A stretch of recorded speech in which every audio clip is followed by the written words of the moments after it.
What's up and welcome back. Today we are on a new model of Seadoo, and that is a GSX. So I'm sure some of you are tired of seeing X4 content. Me and Nick sure as hell aren't, but we're giving people what they want. They have asked for a GSX build for a little bit.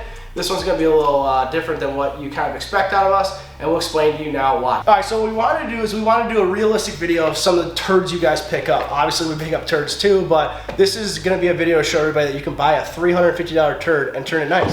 So, if you note on the inside, we had a person that owned this that was severely not capable of putting it back together. We have baskets of parts, foam every which way, no gas tank, oil tank laying in here, just a heap of parts in here. So what we did is, on this build, we have teamed up with SBT. Now before you say anything about it, let's go through what we're doing. What we're gonna do is we're gonna assemble this thing back together with all SBT parts, engine, driveline kit.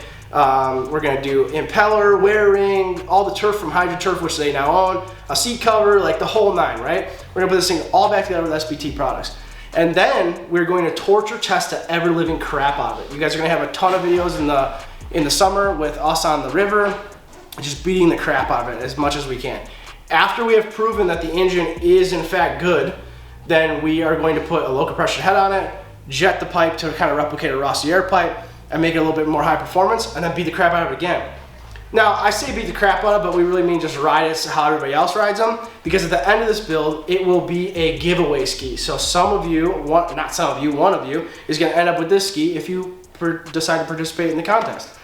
But my theory is that a lot of people blow these things up. Obviously, it's a two-stroke, could be running freaking awesome one day, and it could be junk the next day, blow up, right? So we don't know if it's, everybody poops on SBT because they have bad engines. But my theory, and what I've discussed with Nick, is that if you blow an engine up, how many people out there are actually diagnosing the problem of why it blew it up? Are they just blaming age? Most of them, I bet you are. So the people who don't fix it, plop a new engine in, whether it's SBT's, Joe Schmo's, or mine, don't fix the problem and blow it up again. So that's why we're giving this to you, to show you that SBT could be a potential contender, or is a potential contender, to put in your ski and have a nice, reliable ski. Hello. As you step on grenades. You're probably wondering who I am. It's me, Nick. I haven't been in front of the camera in a while, but here I am, giving Nick a break. We figured we'd show you what we got from SBT, because it is almost Christmas, so it's Christmas at the German household.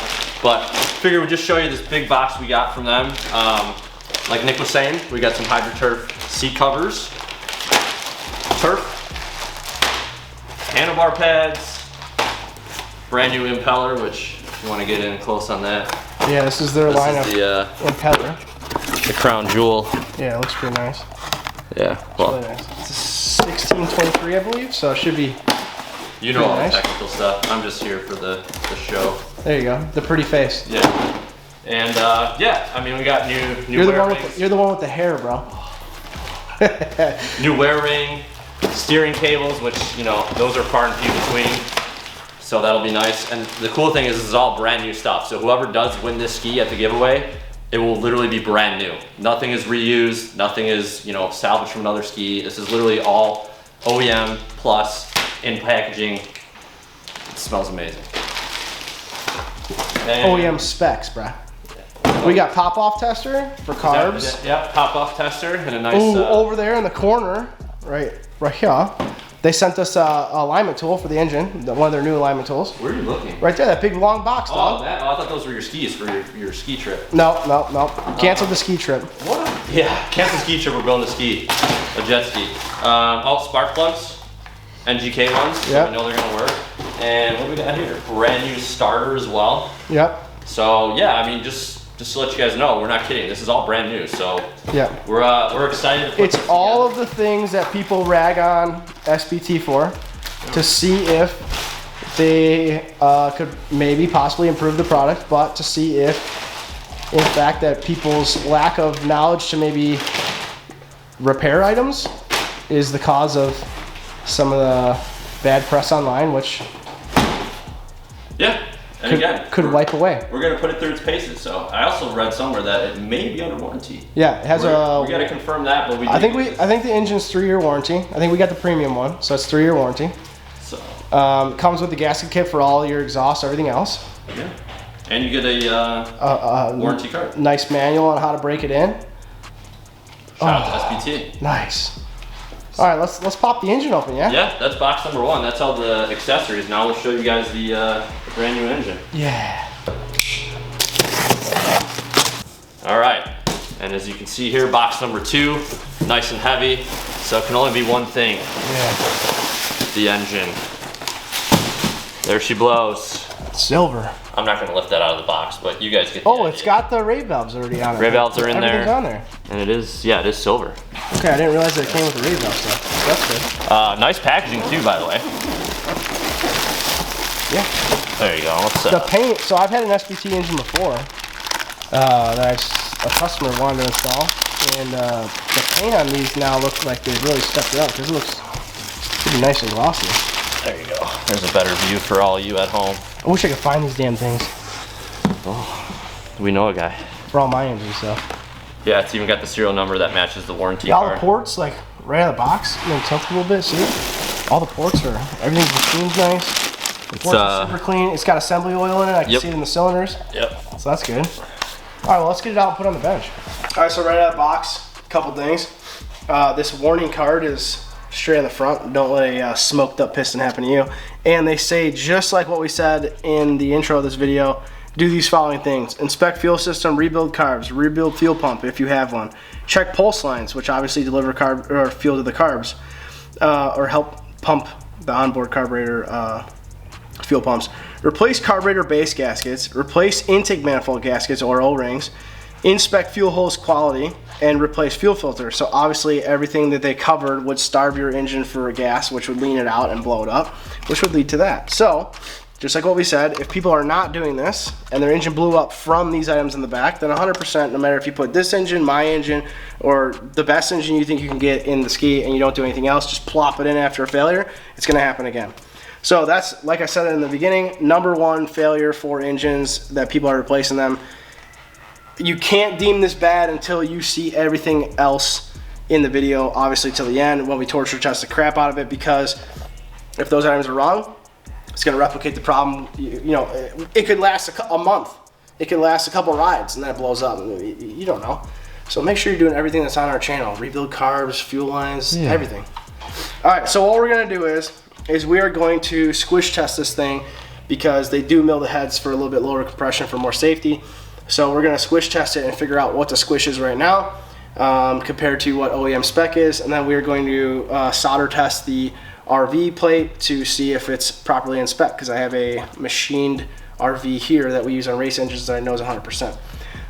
Looking at all of the threads on everything is clean and chased out. Nothing has been stripped, nothing has been helicoiled, none of that. The spark plug threads are in perfect condition. It came with the flywheel key. Everything is a nice machine surface. They have the elbows and stuff that are supplied. It looks like there is a 5-hole base gasket on it.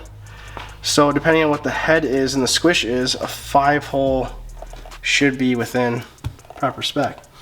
So overall impressions out of the box, I think it's pretty decent. It's nice that it comes with everything for the ray valves, because obviously when you bore a cylinder, your ray valve has to be cut for the cylinder. We did shine a light down here, and the bores on this are 1 mil over, so it's been taken down, or it's been routed out 1/4 over. Not necessarily bad. A lot of bore guys shit on the first bore, at least go half. If you blow it up a second time to get it around again, depending on how many hours are on a 0.5 over, then you're probably at 1 mil anyway. So I would probably say a lot of rebuild guys have at least 1 mil over anyway, so at least it's not the biggest they can go. But yeah, so we'll squish test it now and see what we think it's going to be at compression wise.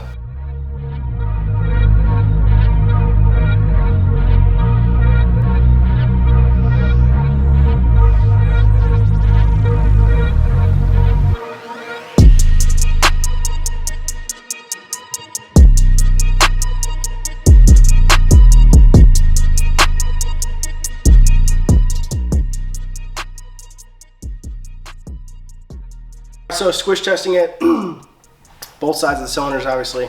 front and back, left, right, left, right. We got 0.071. That is the number for across the board. None of them are unequal, so that's great. Squish setup is, I think, like the highest OEM tolerances is 0.063 or 0.064. So they do mill the domes a little bit, the squish band, so that is a little bit safer, lower compression, which is fine for a rec engine. I mean, obviously, if you're racing it, I don't know if I would use an SBT engine, but when we put a high compression head on it, and the reason why I say I wouldn't use it for racing is not because of durability, but because the compression is not going to be where you want it to with that type of squish, or that loose of a squish band. So like we said in the beginning, we are going to run it as is, torture test it, just how it comes out of the box for you. And then after that, we are going to put an R&D head on it and a couple other things to kind of make it more performance driven and see how it does with that. Just rolling it over, there is no, like, everything's really tight. There's no play in any of the rotating assembly, like when you kind of jostle it back and forth, there's zero play even in the RV. So far, I would say that it's not bad. The pistons, when you look, you probably won't be able to get on camera, but when you look on it, it does have the coating on the pistons, so it is somewhat of a WSM Platinum piston in here. It's their own, but I know that they work with WSM, so I'm sure it's the exact same. The rings and everything look the same. So with it being 1 mil over, decent pistons, nice pistons are in it. The rotating assembly feels tight. All of my threads are chased out, clean, ready to install. Not bad. Like it so far, but we'll obviously have to see how it does when it gets put to the test. So far so good. It's not about the looks, it's the inside that counts. Yeah. All right, Nick, take him through it, dude. Show him how messed up it is. That's normal. That's a shock. Yeah, that's optimal steering. Yeah. So whoever took this thing apart, you can carve buoys. The guy I bought it from, carved buoys. All the bolts, all the hardware is out of the steering. It's complete. There you go. There you go. Now you can really see. Completely missing. But that makes it easier for us because it's less bolts. We have. Well, he took the gas tank out too, so yeah, we gotta take the handlebars out to do whatever. So it doesn't have gas in it for once. Yeah. There's nothing in here. All right. Normally. Whoa. There's foam and an electrical box laying in there. Cool. Yeah. Normally we get 5 gallons of fuel from 1996. $350, dude. No trailer. $350. Had all the pieces. Had a blown up motor that was just gradated, which we don't have anymore because we sent back. But now it's creaking. Good stuff. Some ASMR. Oh, that was. Bring in the mic. Get some ASMR real quick. I know some people like that. That's rough. Yeah, except for when it just blew out their eardrums. Whatever gets you going. Yeah. But. I mean, overall, the thing's got virtually no chips. It's somewhat glossy, as you can probably see in the video. So, stripping the decals and wet sanding it out and buffing it would be pretty decent. The bottom, which is kind of dark, sorry for that. But the bottom's not that bad. Yeah, I mean, it's a nice ski, dude. There's no chips in the bottom. The jet pump's really nice. It still has its bronze jet pump, so that's good. The ride plate's nice. Missing a drain plug, so we got to replace that. That's fine. But yeah. It's on there too. The story is it was garage kept its whole life up until I bought it and stuck it outside for maybe a week, and then it snowed and got ice in the footwell. So I'm hoping the ice stays there in the summer to cool us off. You know what I'm saying? But yeah. So actually, to be honest with you, this thing, I don't know if it's coming across in camera, but this thing's like so decently minty. If we taped off the stickers and buffed it, it looked really good. Cause like even the yellow in the decals is super brilliant. Like I have never picked up a GSX that the graphics look this good on. Like it's almost a shame to take it apart. I mean the seats even nice too. I mean as far as yeah, but like the green, like the teal and the purple on it, like usually the teal is so faded out and everything else. So it's nice that we were able to pick up a ski that hasn't just been sun beat the hell out of.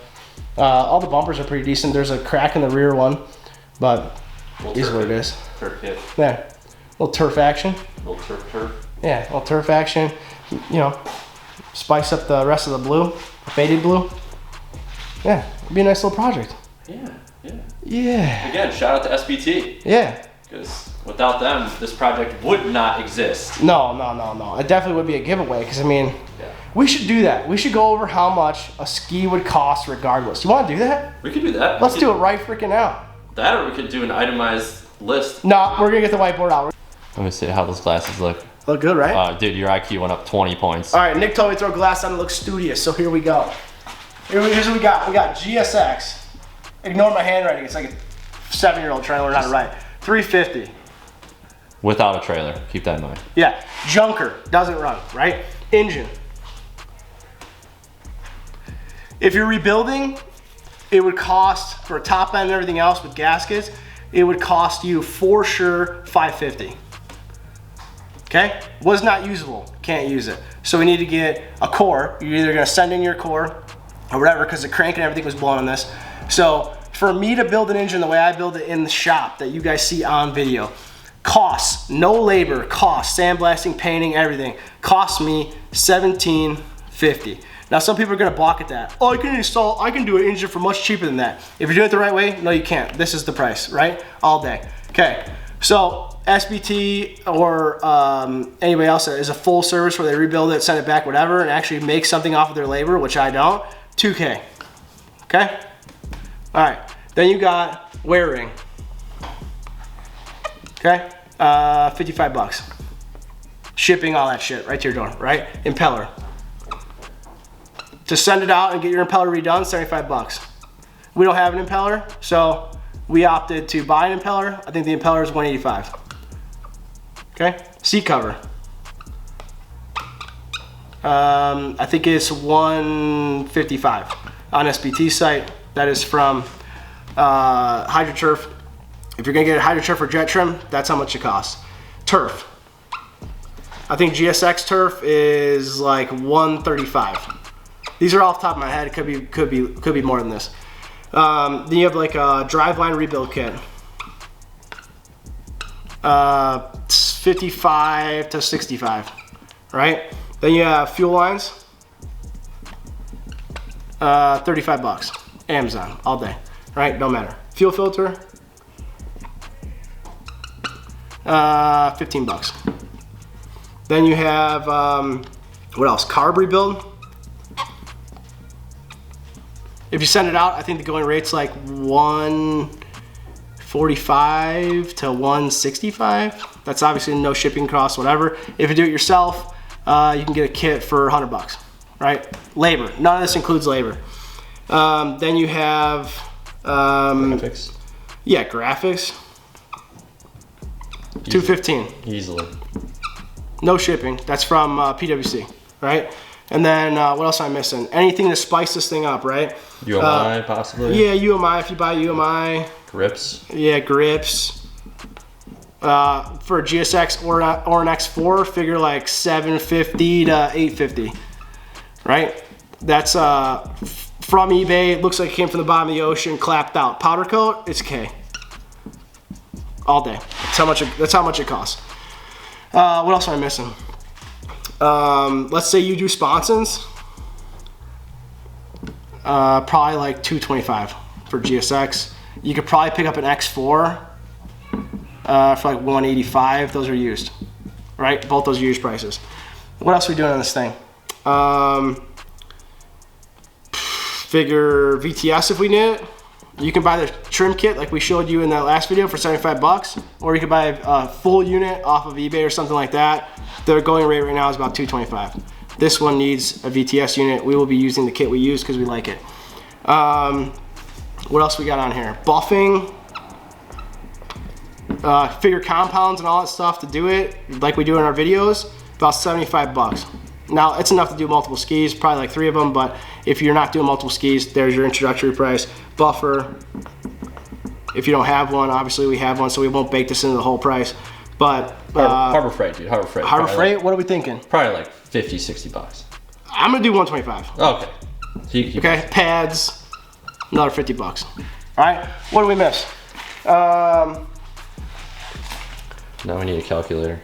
Yeah, we can calculate all that together, but well, actually we'll just do like an add up on the screen, right? We'll do an add up on the screen. So this is pretty much like start to finish. All of this price, this entire price, no labor. Nothing's baked into this labor-wise, nothing, zero. That's all your costs just for parts, and I'm sure we sure as hell miss stuff. Yeah, well, gasket kits, all that. Oh stuff. Yeah, gasket kits, start button, VTS buttons, like all that crazy, like the little tiny stuff that we do in every single of our builds. Figure like miscellaneous. Probably at another $400. Yeah, bucks, $400 to $500, right? Easily. And then, you know, if you're purchasing something and you're trying to figure out like what's your budget for a total remake like we do on the thing, you gotta include a trailer. Well, that and your time to source all this. Yeah, right. So yeah, you gotta spend, you know, like an hour, hour and a half, maybe 2 hours if it's your first time, finding all these parts, putting them in your car, you know, multiple sites, whatever. It's not cheap. It's not cheap. So that's like the common thing that everybody's like, oh man, I can't believe somebody rebuilds these things and like they'll sell them for this price. Well, dude, like this is at least 4K. Like this is $4,500 all day. It's gotta be. I mean, you know, my math ain't that great, but it is not cheap to do something the correct way, which is why I'm saying, and this is why we drew this out for you. You think the average person is gonna do I mean, obviously some of this stuff you don't need, right? But you think the average person is gonna do all of this stuff plus their own labor to figure out why their ski blew up in the first place? What's your percentage of people that are gonna do it? They're gonna point the finger. Dude, I bet you 35 to 40%, maybe not even 45, I bet you 35% of people actually take the time to do some of these maintenance items that are on this list. Bro, you know what's in this miscellaneous? Oil lines. And oil. Oil filter. $65 freaking Bombardier oil. Right? I mean, yeah, you need it.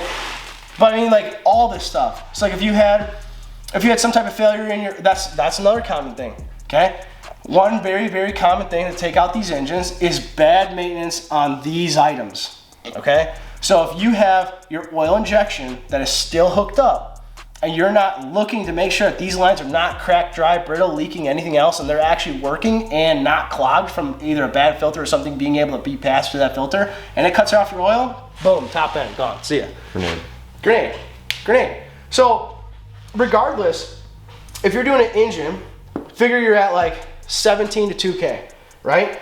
After you do an engine, you gotta do your fuel lines, your fuel filter, your carb rebuild. Another $250, okay? With shipping, all that other jazz. Then you're talking about oil lines, oil filter, oil. Screw the oil, we need it anyways, we don't care. Oil lines, oil filter. Oil lines alone on builds cost like $55 for the correct Tiguan lines. Filters $15. You think people are going through all this stuff? Hell no. Most of the people block it off and mix gas and mix it the wrong way one time, don't realize it, blow it up. Which I don't know why you mix gas if you're wreck riding anyways and not racing, but whatever. But this is everything that goes into a build. I'm sure there's a ton of stuff because we're doing this off the top of our head that is missed, but just to show you how much something costs to build in this garage the way we do it.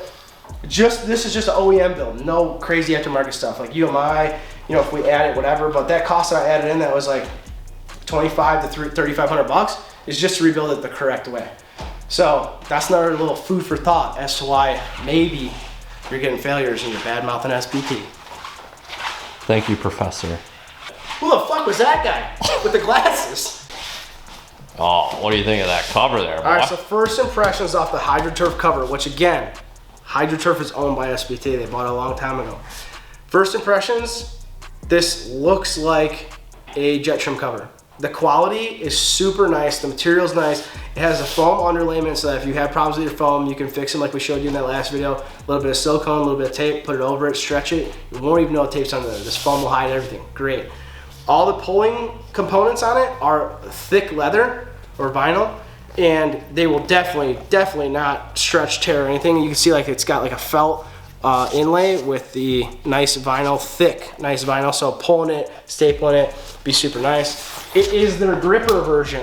So it looks good, dude. Looks like the Puma logo. It looks sick. Dude. A little bit. Yeah, I wanted to add some more blue back in there. So it's not as aggressive as like Jet Trim's gripper seat, the suede, but you can see the kind of like the texture on it. You know, wet trunks and stuff. This will definitely grip you out. So the seat's nice. It'll go with our blue bottom and everything else. We're gonna make this thing look as aesthetically pleasing as possible. And then for the actual turf, we got a little matchy, bro. Oh yeah, put that. Look at that bad dog. That look nice, dude. Get some black graphics. Yeah. Unsure if we will spend the money on a UMI system for it. I know we could pick one up. So fun fact about the GSX is that I know it's getting harder to find UMI stuff. However, a GSX I did a long time ago, man, it was probably 6 years at this point. Regardless, the RXPX with like the UMI looking bars on it from the factory, the RXPX kit bolts right up to a GSX, same exact kit. So if you are out there looking for a UMI system and you just can't find one, buy a used one on eBay for RXPX. Fits like a glove.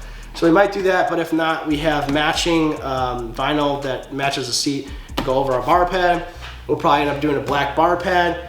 May or may not end up doing a black hood. We're gonna get PWC graphics kit for it.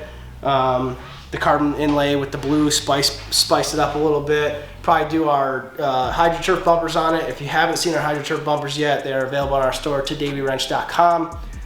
You guys missed the Black Friday sale, but you didn't miss out on the good product, so visit that if you want that. We may or may not do trim tabs. I have a pair of Beach House that have been sitting in the cabinet for probably like 5 years, so we might throw those on here. We're gonna end up doing a black grab handle. Even if we don't do the UMI, we'll end up doing like ODI grips. Change all this yellow over, so like I think this one is what, oil? Yeah, your oil cap and your gas, or that's gas, this is oil. We'll change those caps to black as well. We're just gonna go black and blue on the whole thing, just to make it super nice for you guys to possibly win and end up in your garage. So with that, I would say this video is wrapped up. We gave you the intro, we're telling you what we're doing. The whole thing is gonna be done start to finish on the channel. We won't go through DIYs of like the impeller install and everything else because we've already done that, but we will show you us installing all of their products and everything else. If you wanna see something that we haven't done on the channel yet or something that is strictly for GSXs, let us know. We'll try to do a video on it, or we'll at least try to include it in one of our videos of the build progress.